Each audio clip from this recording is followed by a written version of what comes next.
With the third-place finish at the Bahrain International Circuit in Sakhir aboard the SF24, Carlos Sainz has made it clear, if there was any doubt, this year he will be more determined than ever. Scuderia Ferrari will let him go at the end of the current season, and in his place, a 7-time Formula One world champion Lewis Hamilton has been preferred, a choice that might be expected when faced with this possibility, but one which certainly didn't please the Spanish driver. Nevertheless, Carlos Sainz has pledged eternal love to the Maranello team despite everything.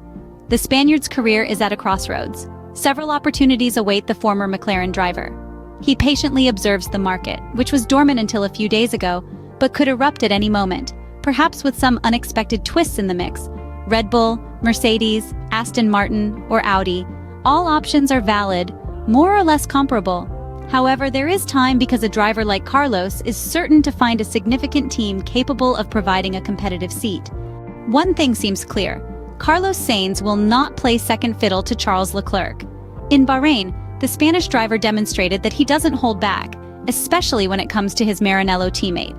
After a winter of waiting for both regarding the contract renewal, as it was expected that both drivers would be retained by Ferrari, Carlos's disappointment must be more pronounced than ever, inherent in every driver's nature, and entirely understandable.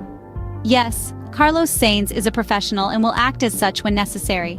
Still, at the moment, conditions are not ideal for him to make himself available for any team orders favoring the Monegasque, who is, in essence, the number one among Ferrari drivers at the moment.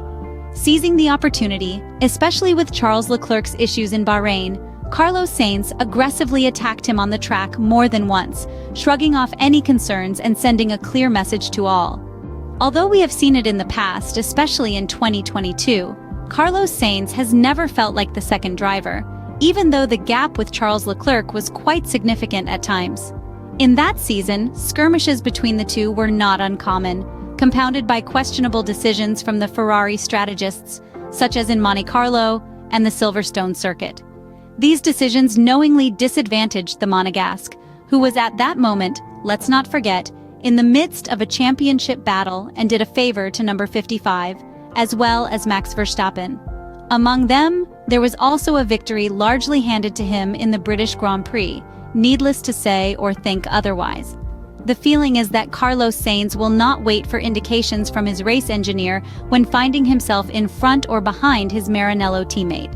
When he has the opportunity to overtake him or defend against him, he will do so to the best of his abilities in order to prove mainly three things: that Ferrari was wrong to let him go, that he is not inferior to his teammate, and that he need to find a strong seat, preferably with Red Bull. When Carlos Sainz runs calmly and with everything under control, he becomes a precise calculator, a skill we've seen in only a few drivers in the modern era, Jenson Button to name one. The victory in the Singapore Grand Prix last year, the only non-Red Bull victory, showcases Carlos Sainz as an extraordinary driver. In those circumstances, having the composure to use an opponent's DRS to defend against a car that was more performant at that moment is simply phenomenal. That's what the Ferrari Spanish driver was in that fantastic victory over 62 laps of the 4.940-kilometer Marina Bay street circuit.